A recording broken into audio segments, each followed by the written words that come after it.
Our last speaker of this session is Secretary Brian Kelly.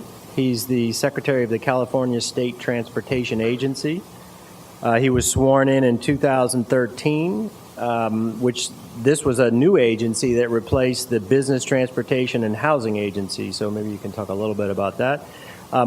As Secretary, he oversees 12 departments, several economic development programs, and commissions consisting of more than 45,000 employees and a budget of $18 billion, a budget larger than most states in the nation. The new CalStat portfolio remains one of the largest in the state of California. Its operations address the myriad transportation issues that directly impact the state's economic vitality and quality of life, including public safety, construction, and maintenance, and inner-city and high-speed rail. So with that, please welcome Secretary Kelly.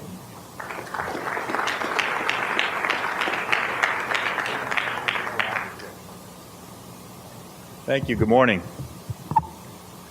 Well, the good news, you've been sitting for a while and listening to folks, so I don't have a big slide presentation. I just wanted to spend a little time up here to talk about, I think I want to answer a question I've been getting at many recent forums on behalf of my boss in the administration, which is, in short, why are you so stubbornly for high-speed rail? That comes up often in a state where folks are having a hard time getting their heads around perhaps what all the benefits can be. And I think probably, Phil, you would probably say that you were successful on your sales tax down here because you focused on what the investments would do for the users. And I really think that's the key to explain why we are stubborn supporters of high-speed rail in California. I remind people at venue after venue that today in California, if you want to take a passenger rail trip from Los Angeles to the San Francisco Bay Area, it is offered once a day, and it takes about 12 hours. 12 hours. That is insane in 2017.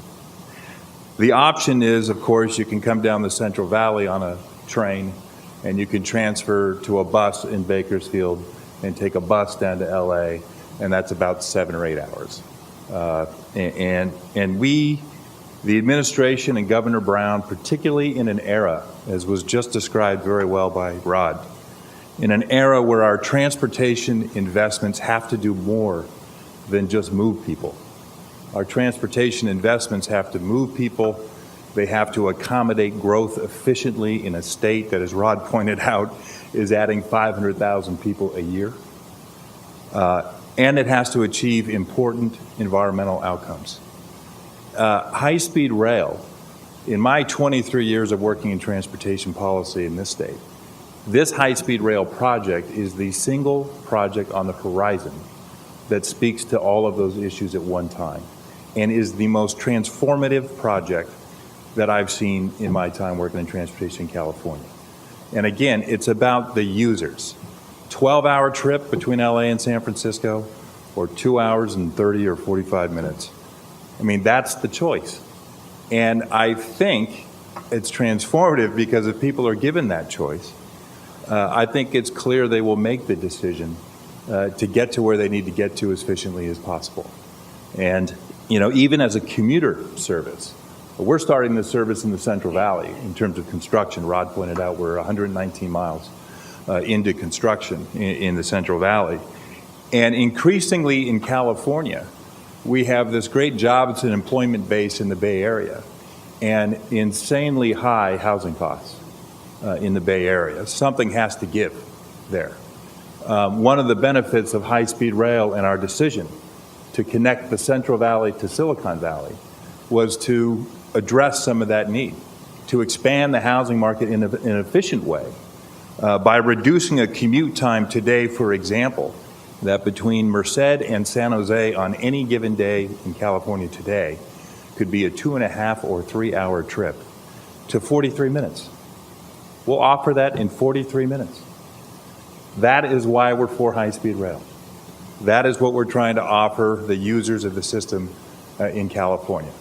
And I have been increasingly, and I think particularly because we have a new federal administration, that we have to work with on our transportation objectives and policies, and there's a lot of uncertainty right now. And so I've been asked a lot recently, what are you going to do in the face of uncertainty? Well, our answer is stay committed, stay the course, deliver this project.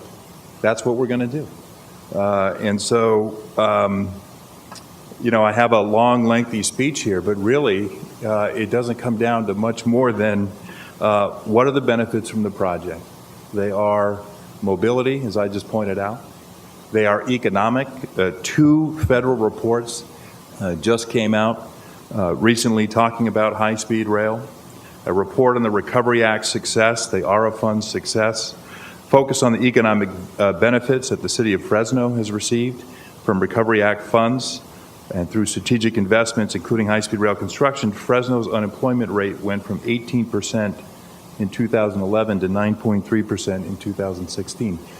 That's another point I want to make about the economic benefit of the project.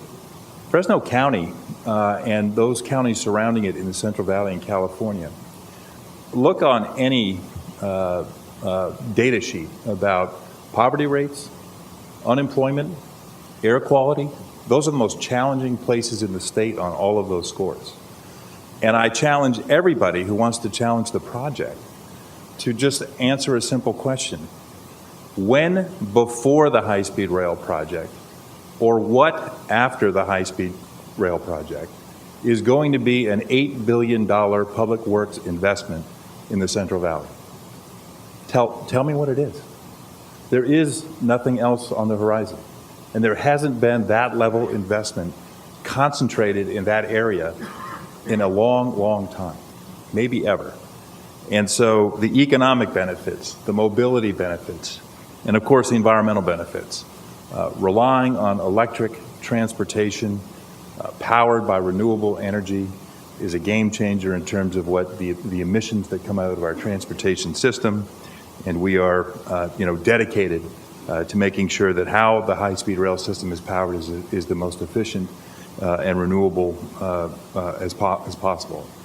So again, mobility, environmental, economic, all of these benefits are why the Brown administration continues to be stubborn advocates to implement high-speed rail in California. And I certainly make no apology for it. And I think when I hear what Phil's doing in Los Angeles, the efforts that Rod talked about in the Bay Area, it's not just about this fast train between Northern and Southern California.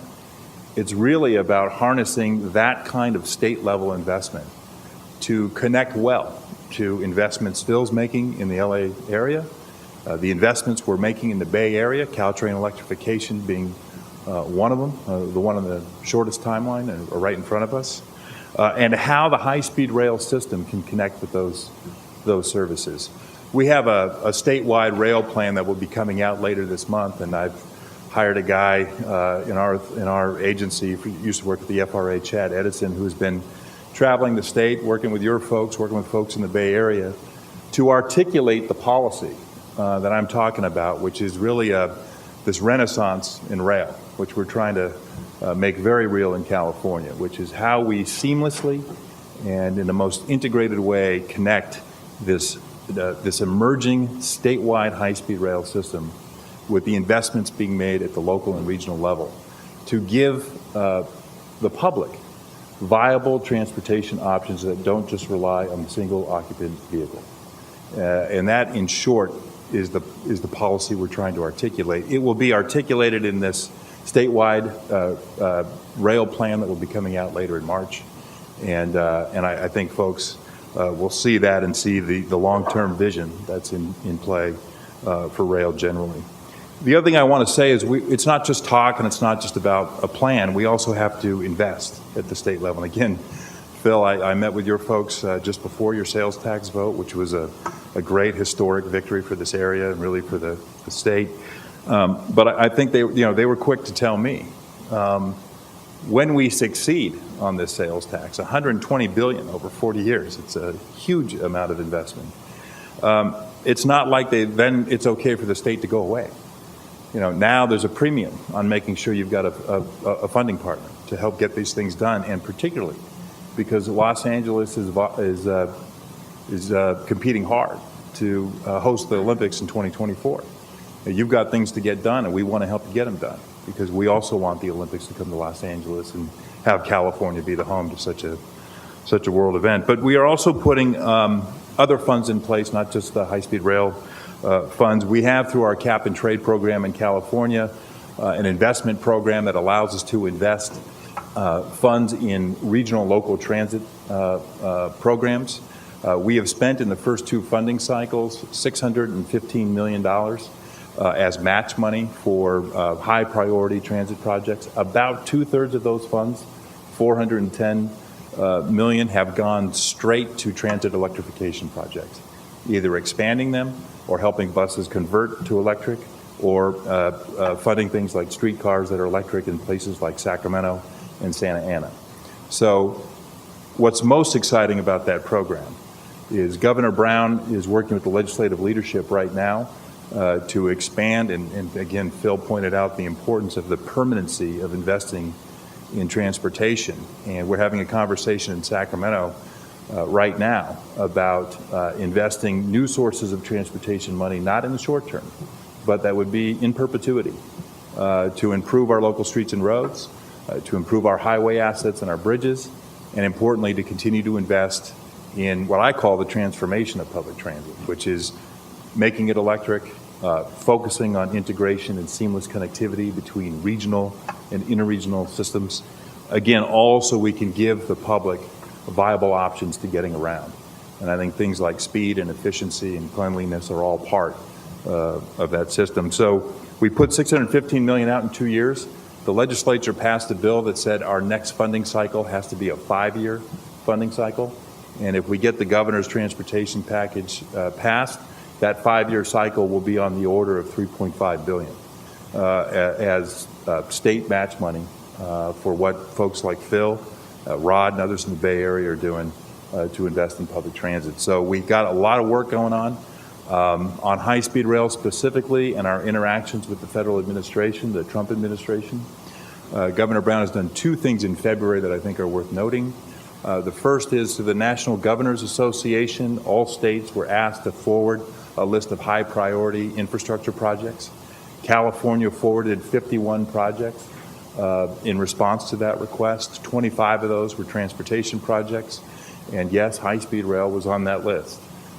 Secondly, President Trump on January 24th passed an executive order that said to the states, identify for me your high-priority projects that can use environmental streamlining, where they would pull together federal agencies and work through the environmental review process quicker.